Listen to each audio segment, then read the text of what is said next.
Well, the ballots are now out for some people in our high country to decide if Colorado will soon have a new town. The area just outside of Keystone Ski Resort is considering becoming its own town if people who live there actually vote for it. And since this story is in our high country, it's a story for our Spencer Wilson. Tonight he breaks down what changes would happen if the ballot measure succeeds or fails.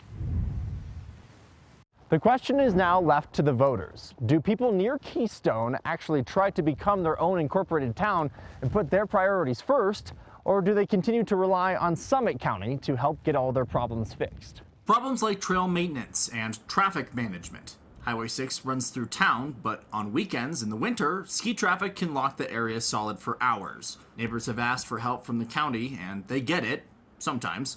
It's just never a high enough priority.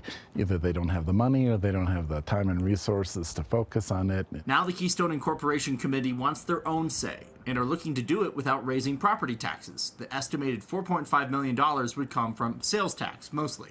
So basically tourist funded, not from locals. The big agenda item if the area becomes a town is to plan ahead as the resort area continues to grow. And so having a master plan in terms of how are we going to deal with the traffic, how are we going to deal with the parking, and that has to be incorporated, because now we'll be in charge of the zoning for the PUD instead of the county, so we can enforce some planning aspects that we would like to have done. The enforcement would come from 2 Dillon police officers, who would then be paid by Keystone, the town, if it becomes one, to keep watch of their area.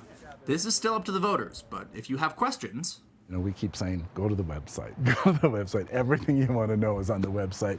We're completely transparent about all of the data. You can drop off your ballots at the Keystone Center. They have a ballot box there, but you do have to make sure you get it done before March 28th. That's a Tuesday, which is Election Day for this time. In Summit County, Spencer Wilson covering Colorado First. Spencer doesn't just cover the high country, he lives there too, and he wants to hear about what's going on in those communities. You can reach him by calling 303-863-TIPS or through our website, cbscolorado.com.